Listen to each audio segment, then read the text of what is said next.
자, 그럼 대기오염 미세먼지부터 보도록 하시겠습니다. 제가 이제 이거 시험 문제 전에 냈던 적이 한 번 있는데, 아마 개인지도반에서 냈던 것 같은데, 냈던 적이 있는데, 이거 다 맞춘 선생님들이 몇 분 계시더라고요. 그래서, 와, 진짜 안전을 이렇게까지 공부하세요? 막 그랬더니, 안전 담당자, 유치원에서 미세먼지 담당자, 이런 경우에는 다 맞추시는 거예요. 그래서 그만큼 유치원 현장에서 미세먼지에 대해서 많이 대응하고 있어요. 그래서 이 용어들이나 이런 기준을 다 아시더라고요.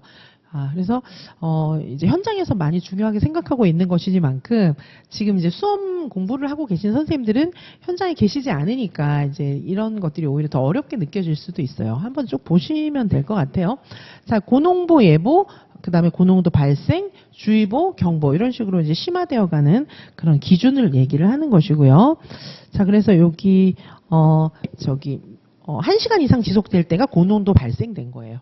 자, 그 다음에 2시간 이상 지속 상태가 계속되면은 주의보하고 경보 상태인데 이게 이제 농도가 조금 달라지는 거죠. 그렇죠? 그래서 주의보 같은 경우에는 150 마이크로그램, 그렇죠? 그 다음에 경보 같은 경우에는 300 마이크로그램 뭐 이런 정도, 그렇죠? 그래서 여기 150 세제곱미터, 이제 1m 공간이잖아요. 1m 공간당 150 마이크로그램. 그 다음에 여기 이제 여기 1제곱미터니까 1m 당이죠. 이게 반경 1m 그 이제 공간에 여기 300 마이크로그램 이러면 이제 경보인 거예요. 그렇죠?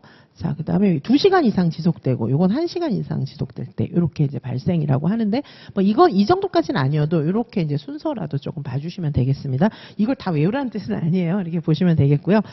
자, 그리고 이제 쭉 보시고 각급 학교에서 여기 보시면 각급 학교에서는 미세먼지 담당자 보통 이제 정부 이렇게 해요. 담당자하고 이 담당자가 안 오는 날은 대신하는 분 이런 분들을 정해가지고 지정해야 돼요. 지정해서 항상 상시 확인해야 합니다. 자, 그리고 이제 요렇게 미세먼지가 조금 심해질 때는 어떤 걸 해야 되냐면 실외 수업 자제, 그 다음에 수업 시간 조정, 등하교 시간 조정, 임시 휴업 이런 식으로 단계별로 조치를 해야 합니다. 조치 결과는 시도교육청에 7일 이내에 보고하도록 되어 있고요. 자, 그 다음에 보시면은 자, 여기 이제 미세먼지 좋음, 보통, 나쁨, 매우 나쁨 다음 페이지에 여기 이제 등급으로 예보를 하고 있어요. 예보 횟수는 1일 4회. 오전, 오후 5시하고 11시 이렇게 해서 1일 4회 정도 이렇게 제시를 하고 있고요. 예보 등급은 4등급으로 나누어서 예보를 하고 있습니다. 자, 그리고 자, 예보 내용대로 해가지고 예비 저감 조치하고 비상 저감 조치 뭐 이런 것들을 하도록 하고 있고요. 기관 단계별 조치 사항 요약 요거를 좀 봐주시면 될 것 같아요. 여기서 유치원, 우리 유치원에서 어떻게 해야 되는지. 자, 고농도 예보 때, 발생됐을 때, 주의보 발령됐을 때, 경보 발령, 경보 해제 때 어떻게 해야 되는지 여기 나와 있습니다. 그래서 보시면 고농도 예보 때는 보통 때는 이제 항상 상시 확인을 해야 되는 거죠. 항상 이제 어느 정도로 지금 미세먼지 농도가 좀 심해졌나 이런 것들을 확인을 해야 되고, 자, 고농도가 발생됐을 때는 미세먼지 농도 확인하고 실외 수업 자제하고 대응 조치를 실시해야 됩니다. 자, 여기에 나와 있는 이제 조치 사항들을 전체적으로 좀 봐주셔야 되겠어요. 자, 그리고 뭐 실외 수업 금지 뭐 이런 것들, 실외 수업 자제하다가 주의보가 발령되면 실외 수업 금지 뭐 이렇게 되는 것이고요. 경보가 발령되면은 실외 수업 금지, 대응 조치 실시 뭐 이런 식으로 이 두 개는 이제 거의 비슷합니다. 그래서 전체적으로 이렇게 이제 고농도 예보가 되고 발생되고 뭐 이렇게 하면은 실외 수업을 좀 자제하라고 하고 있고요. 주의보 발령부터는 실외 수업을 금지하고 있습니다. 그래서 이렇게 한번 좀 봐주시기 바라고. 자, 그 다음에도 보시면 각 단계별로 어떤 거를 해야 되는지 이런 내용들이 나와 있습니다. 자, 그리고 아이들한테 교육해야 되는 거, 평소에도 이제 교육해야 되는 내용들이에요. 자, 아이들한테 주로 이제 교육해야 되는 내용들. 자, 교육해야 되는 내용들이 있습니다. 자, 마스크 착용 후 두통, 뭐 호흡 곤란, 어지러움이 있을 때는 바로 마스크를 벗어야 된다. 요거 이제 얘기를 해줘야 되고요, 아이들한테. 자, 그 다음에 호흡기 질환자 뭐 이런 애들은 호흡기 질환자가 누군지 선생님들께서 미리 파악을 해둬야 되겠죠, 그렇죠? 자, 그리고 심혈관 질환자, 뭐 호흡기 질환자, 천식 환자 뭐 이런 아이들, 그리고 이제 애들 중에서 또 이제 여러 가지 문제가 있는 애들이 있기 때문에 이런 걸 미리 파악해 놓고 너희들도 이런 문제가 저 건강상에 있을 때는 선생님한테 얘기하고 마스크 쓰는 것들을 좀 이렇게 숨이 답답하면 벗어야 돼. 이런 얘기들을 미리 해줄 필요가 있습니다. 그리고 교직원도 비상연락망 유지해야 되고 학생과 학부모에 대한 연락체계 구축해놓고 이렇게 해야 됩니다. 자, 그리고 체육활동, 뭐 현장학습, 운동회 이런 이제 실외 수업의 종류들이잖아요. 이런 실외 수업 이런 것들을 실내 수업으로 대체할 수 있는 방안을 평소에 마련해 둬야 돼요. 그래서 평소에 이런 바깥 수업을 할 때 사전 계획을 대체 수업을 마련해 둬야 됩니다. 이거 이제 어떤 것으로 이제 이런 상황인데 이렇게 막 고농도가 막 경보가 발생됐는데 원래는 뭐 체육 활동을 운동장에서 하기로 했다. 그때 이제 선생님은 어떤 실내 수업을 할 수 있을 것이냐 이렇게 묻는다면 실내 수업으로 어떤 걸 대체할 수 있느냐 이런 걸 묻는다면 좀 미리 대답을 할 수도 있어야 돼요. 실제로 이제 뭐 문제에 나오기도 하고 면접 문제에도 나오기도 하고 뭐 논술이든 뭐든 항상 나올 수 있죠. 그래서 대체 수업은 뭐 운동장에 가지 말고 뭐 실내에서 신체 활동을 한다던가 여러 가지 방법을 생각해 볼 수가 있을 것입니다. 자, 이런 게 있고, 자, 요게 이제 아이들한테, 그 다음에 교사들이 평소에 생각해야 될 그런 내용들이고, 자, 요거는 이제 학부모 가정통신문의 사례예요. 자, 그래서 여기 보시면 미세먼지 관련 기저질환 서류나 질병 결석 인정 절차 뭐 이런 것들을 안내를 드려야 돼요, 부모님들께. 그래서 미세먼지 농도가 나쁨 이상인 경우에 당일 수업 시작 전에 부모님들에게 사전 연락을 해줘야 돼요. 근데 이제 뭐 전화나 문자 연락도 상관없어요. 이렇게 사전 연락을 했을 때는 질병 결석으로 인정이 되는 거예요. 이제 뭐 코로나나 이런 것처럼 출석 인정이 되는 건 아니고 결석은 결석이지만 질병 결석이에요. 이거 많이 해도 사실 뭐 결석 일수로 이렇게 산정이 되지가 않아요. 자, 질병 결석으로 인정이 됩니다. 자, 그리고 유아학비 산정이나 뭐 이런 거에는 전혀 이제 산정 일수에 포함이 되지 않는다. 이런 거를 알려주어야 합니다. 부모님들께 안내할 사항이고요. 자, 그 다음에 미세먼지 대응 사항 요거 보시면 돼요. 앞에 내용은 조금 이제 보시기가 어렵기 때문에 요거 이제 보시면 되겠습니다. 앞에는 그냥 제가 쭉 전문을 실어 놓은 것이고 요 내용 보시면 될 것 같아요. 자, 여기 PM12 150 이상, 그 다음에 PM2.5가 75 이상일 때 2시간 지속되는 거, 뭐 요거 좀 기억을 해두시면 될 것 같아요. 자, 그래서 요때 주의보일 때는 실외 수업 시간 단축, 금지, 그 다음에 유치원 내에서도 위생 관리를 강화하고, 그다음에 공기 정화 장치 요거 가동시켜야 되고, 요게 이제 주의보고요. 자, 경보일 때 실외 수업 시간 단축이나 금지 어떻게 하라고 되어 있습니까? 여기 이제 체육 활동, 현장 학습, 운동회 이런 것들을 전부 다 실내 수업으로 대체해야 된다. 이렇게 이야기하고 있고요.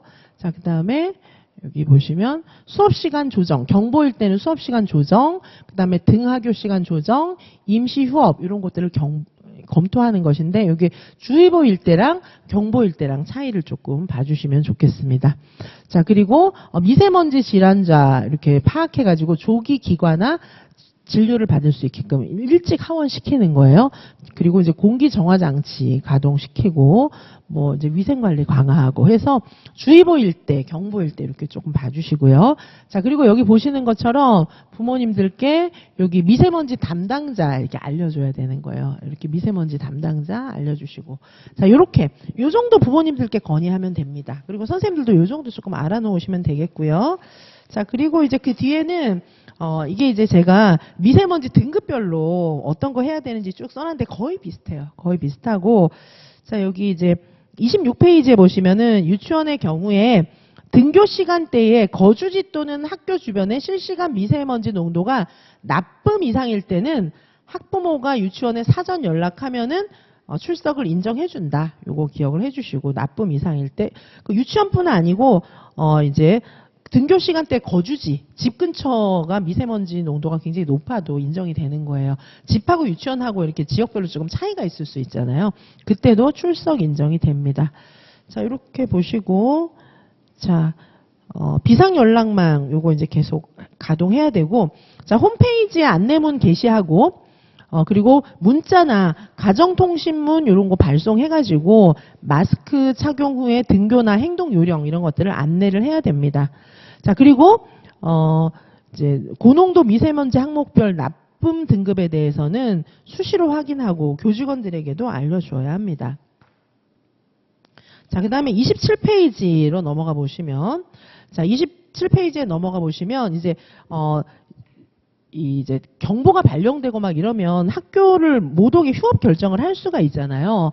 자, 그래서 등하교 시간 조정이나 휴업 결정이 됐을 때는 이제 부모님들께 안내를 해야 되는 거예요. 학부모님들이나 이런 분들께 안내를 해야 되고, 학사 운영도 이제 조정을 하고 뭐 이렇게 하면서 학년 초에 미세먼지 유관한 기저질환자, 뭐 기저질환자를 파악해 놓고, 기저질환자에 대해서는 의사의 진단서, 의견서 뭐 이런 것들을 미리 제출 받아 놓는 게 필요합니다. 그게 이제 미리 갖고 있으면은 질병 결석으로 얘가 안 오더라도 인정이 항상 가능합니다.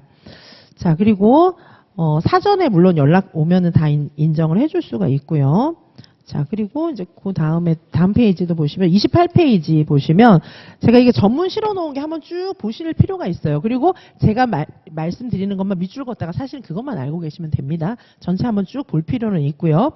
자, 그 다음에 이제 미세먼지 경보사항일 때, 경보일 때도 비슷해요. 앞에 하고 거의 비슷한데 이제 점점 더 이제 심화되어 가고 있는 것이죠. 자, 29페이지 보시면, 자, 29페이지에, 요때 이제 미세먼지가 심화됐기 때문에 여기 외기 미세먼지 농도가 나쁨 수준 이상인 경우에는 창문을 닫고, 교실 내에 설치되어 있는 공기 정화 장치 요거를 이제 가동해야 되는 거예요. 창문을 닫고, 나쁨 이상일 때는, 나쁨 수준일 때는 창문을 닫고.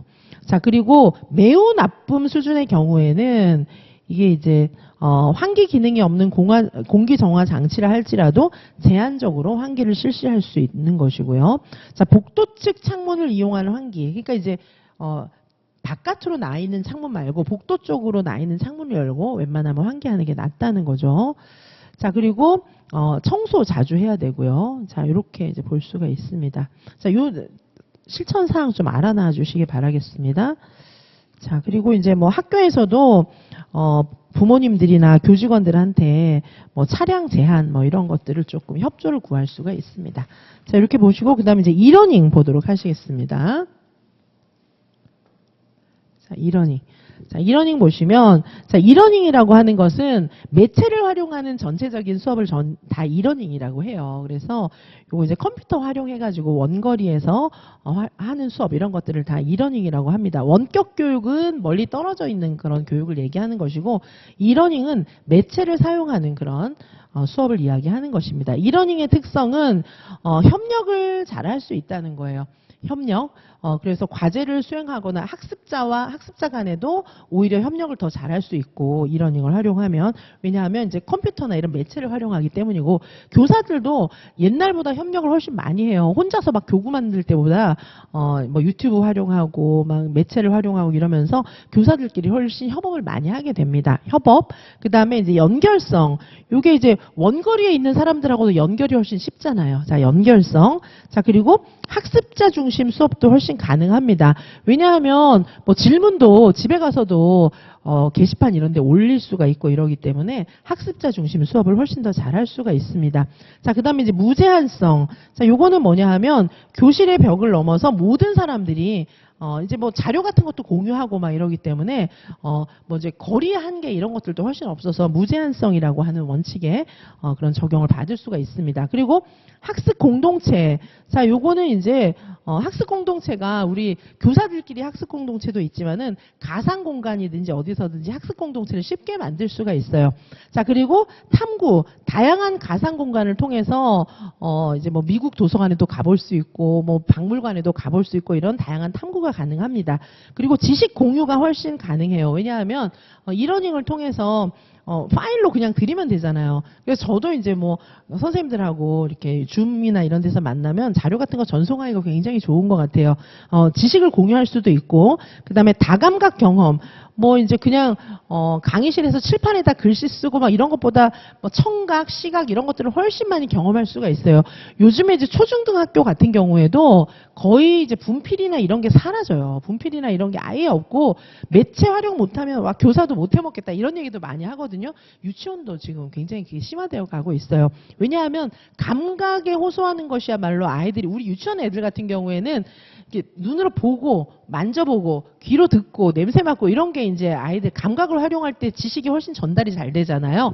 그러니까 뭐 이 매체를 활용하는 것은 시각, 청각을 굉장히 많이 자극하기 때문에 아이들한테 굉장히 적합한 그런 많은 자료들을 활용할 수가 있습니다. 자, 그리고 실제성, 진짜처럼 느껴지는 거죠. 뭐 AR, VR 이런 거 활용하면은 여기가 막 갑자기 우주가 되기도 하고 실제처럼 느껴집니다. 자, 그래서 이런 이러닝의 특성들이 있고요. 자, 그 다음에 스마트 러닝도 있습니다. 자, 스마트 러닝은 우리나라에서 만든 용어예요. 스마트 교육 이런 것들은. 그래서 요거 이제 스마트 기기를 보급하면서 교육이 훨씬 똑똑해졌다, 스마트해졌다, 뭐 이렇게 이야기하고 있는 것이고요. 자, 이런 스마트 교육을 통해서 창의성, 문제 해결력, 의사소통 능력 이런 것들을 기를 수가 있다는 것입니다. 자, 그래서 여기 이제 스마트라고 하는 것이 그 만든 말이에요. 약자입니다. 스마트라고 하는 것은 자기주도적, 셀프 디렉티드, 자기주도적, 그 다음에 흥미, 아이들의 흥미에 맞게 교육을 할 수 있다는 거. 그 다음에 어댑티브는 아이들한테 적합하게, 수준과 적성에 적합하게 교육을 할 수 있고, 리소스는 이제 풍부한 자료를 쓸 수 있다는 거.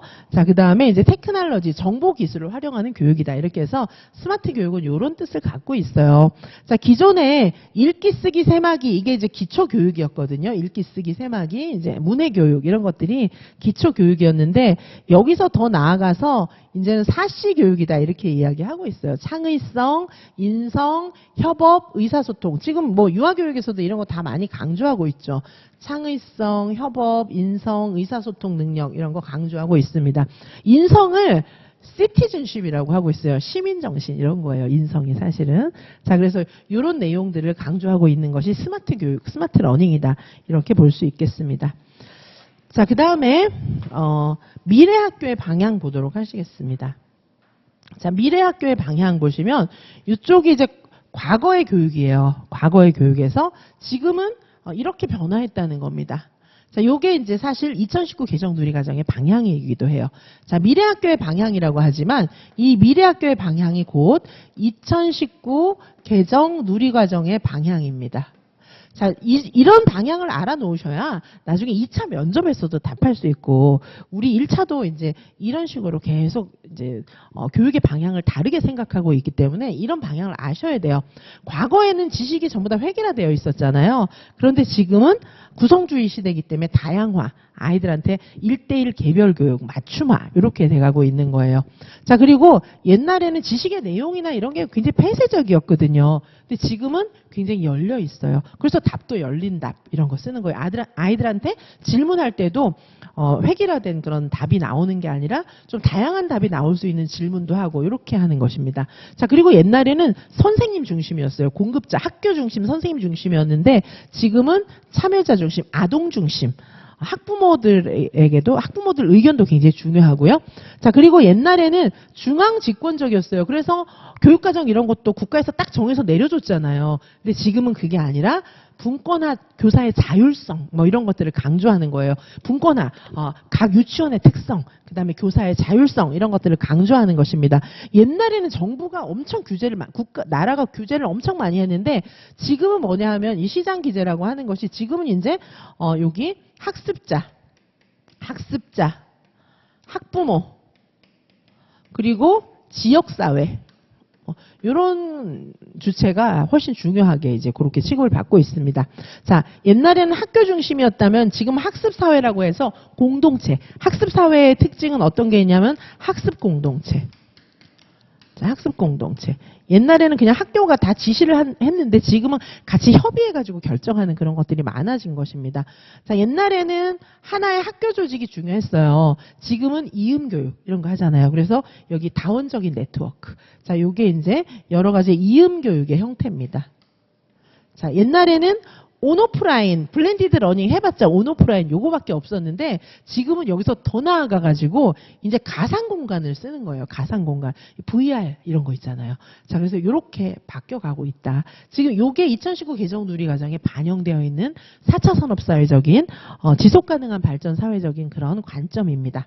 자, 미래학교의 방향 보시면 자, 이런 변화를 알고 계셔야 돼요. 이제 지금 일선 학교에 있는 이제 출제진들 사실 대학 교수진이라든지 뭐 이런 사람들은 전부 다 일선 학교를 보고 문제를 내는 거거든요. 그래서 지금 이렇게 바뀌고 있다는 걸 아셔야 돼요.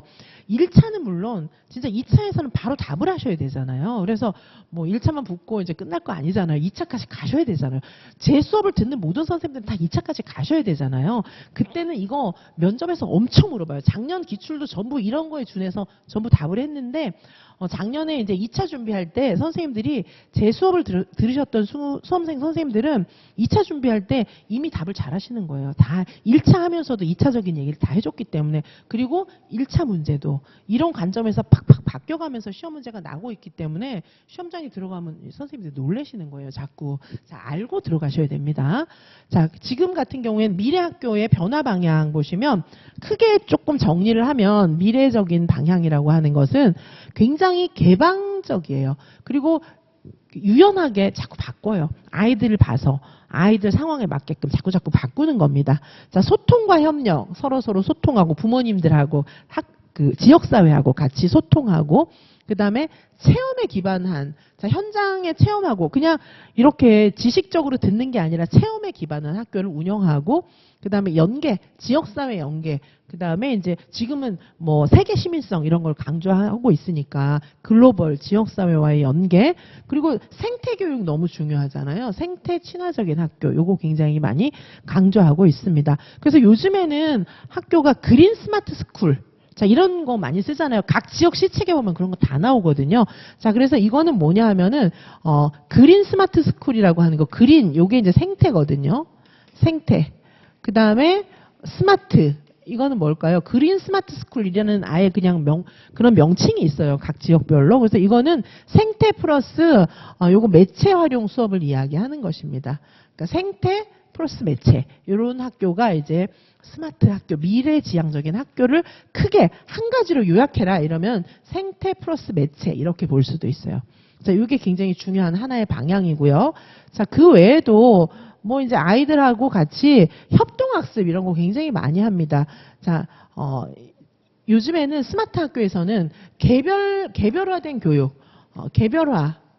개별화된 교육 플러스 협동학습 이 두 가지를 다 많이 하고 있습니다. 개별화된 학습, 협동학습 이 두 가지를 다 많이 하고 있어요. 그래서 유비쿼터스 학습 환경에서 전부 다 자동화되어 있어요. 아이들 출결 체크 이런 것들도 전부 자동화되어 있고요. 맞춤형, 적응형 학습 관리를 하고 그다음에 행정 시스템 이런 것들도 전부 다 이제 전산 작업을 하잖아요. 자, 이렇게 이제 바뀌고 있습니다. 요거를 전체적으로 스마트 학교의 특징이라고 볼 수가 있고요. 자, 그리고 이제 스마트라고 해서 다 뭐 기계만 쓰고 막 이런 게 아니라 두 개를 동시에 해요. 하나는 스마트 기기를 쓰는 거랑 자연 친화적인 거랑 이 두 개를 같이 씁니다. 자, 그래서 그린 스마트 스쿨이라고 하는 거예요. 자, 지역사회와 연계도 하고 생태를 지향하고 자, 이런 것들을 다 동시에 추구하고 있습니다. 지금 2019 개정 누리과정에서 다 강조하는 것들이죠. 자, 그리고 스마트 시설이나 이런 것들을 활용해가지고 안전을 굉장히 많이 강조하고 있어요. 요즘에 안전 2019 개정 누리과정에서 엄청 강조하잖아요. 자, 누리과정의 방향이 미래지향적인 학교이기 때문입니다. 안전을 굉장히 많이 강조하고 있어요. 요즘에 이제 아이들이 부모님들이 맞벌이하고 돌봐줄 사람들도 많이 없는 상황이잖아요. 그래서 더욱더 안전을 강조하는 그런 추세가 강력해지고 있습니다. 그리고 아동 중심, 아동의 흥미 중심 이러다 보니까 즐거운 학교, 듀이를 굉장히 많이 반영했잖아요. 그래서 아동 중심, 그다음에 흥미 중심, 뭐 이렇게 이제 유치원을 많이 운영을 하고 있죠. 즐거운 학교, 아동 중심, 흥미 중심입니다. 자, 그래서 이런 즐거운 학교의 특성은 놀이를 중요하게 생각하게 되는 거예요. 유아의 놀이를 중요하게 생각하게 되고 서로 협력하게 협동학습. 여기서 인성, 창의력 뭐 이런 것들을 중요하게 생각하는데 이 인성 안에는 시민정신 이런 것들이 많이 들어가 있습니다. 자, 이렇게 볼 수 있어요. 자, 뭐 가상현실, 증강현실, 홀로그램 이런 것도 많이 쓰고 있고요. 자, 놀이하는 협동학습. 그 다음에 프로젝트 수업, 뭐 이런 것들을 많이 하는 거예요. 자, 요게 미래적인 학교인데, 사실 현재적인 학교죠, 이게. 왜냐하면 미래적인 학교를 지향하고 있기 때문이에요. 자, 그래서 모범 답안 보도록 하시겠습니다. 자, 그래서 오늘 문제가 그냥 딱 봤을 때는 제가 2019 개정 누리과정 뭐 물론 여기 안전하게 생활하기 내용 범주를 넣어놓긴 했지만 2019 개정 누리과정에 있는 내용이나 뭐 이런 것들을 뭐 고시문을 넣어놓은 게 아니잖아요. 그런데 이 문제에서 다루고 있는 전체적인 것은 2019 개정 누리과정이라는 거예요. 자, 그래서 지금 아까 문제에 보시면 뭐뭐 다뤘습니까? 지금 모범 답안 보기 전에 문제에서 보시면은 컴퓨터, 스마트, 안전교육, 요거 다뤘어요. 근데 요거 안전하게 생활하기 내용 범주 안에 TV, 컴퓨터, 스마트폰 등을 바르게 사용한다가 있었잖아요. 그래서 요게 굉장히 중요한 하나의 방향이에요. 그리고 보니까 지금 스마트 스쿨 이런 거 추진하고 있는데 스마트 스쿨이 강조되면 강조될수록 우리가 TV, 컴퓨터, 스마트폰 이런 안전교육의 중요성이 더 커진다는 거죠. 그죠? 자, 그 다음에 대기오염 요거 이제 말씀드렸었는데 대기오염은 제가 진짜 이제 유치원 현장에서 쓰는 공문을 그대로 실어놨어요. 왜냐하면 그 유치원 안전 담당자가 아닌 다음에는 국문을 볼 일이 별로 없잖아요. 근데 그 국문을 다 외우라는 건 아니에요. 전체적으로 쭉 보시고 제가 밑줄 그어 드린 것만 눈여겨서 보시고 그 다음에 이제 모범 답안에 있는 것 정도 조금 아시면 되겠습니다. 자, 그래도 전체적으로 한번 보는 게 좀 필요하잖아요. 한번 쭉 훑어보시는 게 필요하기 때문에 아예 국문 전체를 다 실어놨어요. 자, 그리고 스마트 러닝, 이러닝, 미래 학교의 운영 방향 이런 것들이 미래 학교의 운영이라고 하는 측면이 2019 개정 누리과정에 엄청 녹아 있다는 겁니다. 자, 이해가 되시겠죠, 그렇죠? 자, 그리고 이 모범 답안은요, 선생님들께서 쓰시는 것도 되게 필요하지만 문제가 어렵잖아요. 이거를 한 번에 어떻게 쓰시겠습니까, 그렇죠? 모범 답안을 한번 읽어보시는 것 자체가 내용 요약이에요. 이게 내용 요약이거든요. 그래서 모범 답안을 드리는 거예요. 자, 내용 요약이기 때문에 내용도 우리가 알아야 뭘 쓰든지 뭐 하잖아요. 내용 요약이니까 꼭 한번 읽어보시기 바라겠습니다. 자, 미디어 안전교육이다 하는 것은 자, 미디어 안전교육은 일상생활에서 사용하는 여러 가지 잘못된 거 이런 것들 유해성을 알리고 자, 미디어 안전교육의 내용으로는 자, 여기 유해성을 알리고 그 다음에 올바른 이용 습관을 형성하는 거 이렇게 볼 수가 있어요. 이거 안 좋아. 유해한 걸 알리고 올바른 이용 습관을 형성하도록 하는 것입니다. 자, 그래서 이런 것들을 통해서 건강과 심리적인 문제의 발생을 예방해야 된다. 이렇게 볼 수가 있어요. 아까 교사가 이렇게 말했어요. 교사의 대화에 나와 있었습니다. 자, 이렇게 미디어 안전교육의 필요성 이런 것들을 좀 미디어 안전교육을 정의할 수가 있고 미디어 안전교육의 또 필요성 요거 아까 이제 다 나와 있었어요. 교사의 대화 안에. 자, 무분별한 미디어 사용은 부적응 행동이라든지 정서불안 이런 것들을 가져올 수가 있습니다. 자, 그리고 그래서 이제 아이들한테 미디어 사용의 올바른 그런 정보 윤리 교육이라든지 올바른 사용 이런 것들을 교육해야 하고요. 그다음에 컴퓨터 사용의 안전 수칙 보시면 영유아의 신체적 조건에 맞게 설치해 줘야 하고 그다음에 컴퓨터를 바른 자세로 사용할 수 있도록 교육해 줘야 합니다. 그리고 컴퓨터를 공동 장소에서 사용할 수 있도록 해줘야 돼요. 요새는 유치원에 가보면은 영역 구성을 하잖아요. 컴퓨터 영역 이런 거 따로 구성해 놓은 그런 유치원들도 있어요. 컴퓨터 영역 구성해 놓고 그 다음에 이제 창의적인 작업을 할 수 있는 공간. 그래서 메이킹 공간 이런 거. 메이커 교육을 위한 공간 이런 거 마련해 놓은 유치원들도 되게 많아요. 요즘에 뭐 제가 엄청 앞서가는 얘기를 하는 게 아니고 그래서 컴퓨터 영역 구성을 할 때는 이제 그리고 컴퓨터 영역을 아예 안 구성하는 데도 있어요. 그거는 이제 태블릿이나 이런 거를 자유롭게 쓸 수 있게 해주는 그런 유치원들도 있거든요. 근데 그런 경우에는 굳이 컴퓨터 영역을 구성 안 해도 되는 거예요. 컴퓨터 영역을 구성할 때 이런 거 다 생각해야 돼요. 아이들 신체 사이즈에 맞게끔 이제 책상의 높이라든가 목의 각도라든가 이런 걸 다 봐야 되고 그리고 이제 그 유아 컴퓨터 구성하고 성인의 컴퓨터 구성하고의 약간 차이점은 뭐냐 하면 유아들 같은 경우에는 컴퓨터 영역을 구성할 때 혼자 워드 작업을 할 게 아니잖아요. 그래서 컴퓨터를 혼자서 이렇게 구석에서 치게 하는 그렇게 구성할 필요가 없어요. 컴퓨터 영역에는 컴퓨터 2대나 이렇게 2대든 3대든 놓고 이렇게 마주보고 같이 얘기할 수 있게끔, 그리고 컴퓨터 한 대 옆에다가도 의자 더 놔도 돼요. 왜냐하면 걔 혼자 뭘 하는 게 아니라 같이 뭘 찾아보고 이런 거기 때문에 여러 명이 같이 앉아서 볼 수 있게 이제 같이 컴퓨터 작업을 하면서 함께 상호작용할 수 있는 그런 구성이 필요합니다. 컴퓨터도. 그리고 이제 뭐 메이킹 활동 이런 거는 이제 뭔가 만드는 거잖아요. 아이들이 창의적으로 자꾸 뭔가 만들 기회를 줘야 되기 때문에 주로 이제 뭐 3D 프린터라든가 3D 펜이라든가 이런 것들을 활용해 가지고 좀 첨단 매체를 활용해서 뭔가를 만들 수 있는 교육. 요새 이제 대세가 코딩하고 메이커잖아요. 코딩 교육과 메이커 교육. 요 두 가지가 가장 이제 강하게 밀어주고 있는 그런 대세 교육이에요. 메이커 교육 이런 것들은 또 스팀 교육하고 연결도 또 됩니다. 자, 그래서 지금 그런 관점에서 문제를 낸 거예요. 지금 요 문제는. 자, 그래서 컴퓨터 사용 안전 수칙도 그래도 아이들한테 알려주어야 하고요. 자, 그리고 뭐 컴퓨터를 잘못 사용하면 척추 측만증 이런 게 오기도 합니다. 자, 스마트폰 안전 수칙, 자, 이런 것들은 부모와 교사가 상호작용하면서 스마트폰을 함께 사용할 수 있도록 해줘야 합니다. 자, 스마트폰 게임 외에도 그 다음에 이제 직접 몸을 움직이거나 다른 놀이에서 흥미를 느낄 수 있게 유도하는 이런 게 이제 좀 필요하고요. 자, 요게 이제 미디어 안전교육에 관한 내용들이었고, 이번 문제는 아까 뭐였습니까? 대기 오염에 관한 거였어요. 대기 오염에 관한 거. 자, 첫 번째로 부모님들께 안내해 드려야 하는 내용, 첫 번째는 미세먼지 농도가 나쁨 이상일 경우에는 질병 결석으로 인정된다. 요거 이제 안내해 줄 필요가 있는 거죠. 자, 그 다음에 두 번째는, 미세먼지 대응 담당자가 누군지 안내해야 되는 거죠. 이럴 대응 사항도 안내해 주고, 행동 수칙도 안내해 주고, 담당자가 누군지 안내해 줘야 되고, 그 다음에 유아 대상 교육 내용, 유아교수, 아까 그 내용, 공문하고 이런 데 다 있었어요. 그렇죠? 그리고 교사의 대화에도 나와 있었습니다. 자, 미세먼지 농도가 나쁨 이상일 경우에는 마스크를 쓰도록 해야 되지만은 이제 애가 기저질환이 있거나 두통이 나거나 막 이러면은 이제 마스크를 빨리 벗어라. 이런 안내를 해줘야 하는 것입니다. 자, 그리고 이제 이러닝의 장점이에요. 자, 이러닝 교육의 장점. 자, 이러닝의 장점 보시면은 장소에 제한 없이 사용할 수 있다. 어느 곳에서나 사용할 수 있다. 이런 게 이제 중요한 장점이고요. 자, 그 다음에 이제 스마트 러닝의 장점. 이러닝, 스마트 러닝이 일치하기도 하지만 약간 달랐어요. 아까 보셨습니다.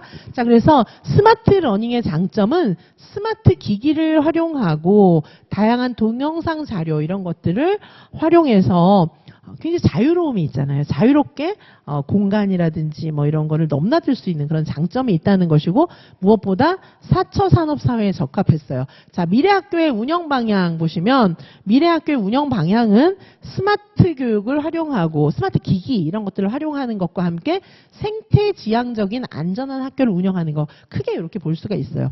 그 외에도 이제 아까 뭐 안전교육을 강화하고 막 이런 것들도 다 있었어요. 2019 개정 누리과정의 방향이 미래학교의 운영 방향입니다. 자, 그리고 여기 이제 결론 이렇게 볼 수 있겠습니다. 자, 이렇게 정리를 하도록 하겠습니다. 여기까지 하고요. 조금 쉬었다가 이제 논제 두 번째, 논제 1에서 실전 모고 2회 요거를 이제 보도록 하겠습니다. 실전 모고는 좀 자세히 보고요. 요 이제 문제풀이반에서는 기출은 간략하게 쭉 리뷰를 해드리도록 하겠습니다. 자, 그래서 잠시 쉬었다가 우리 실전 모의고사 2회차로 넘어가도록 하겠습니다.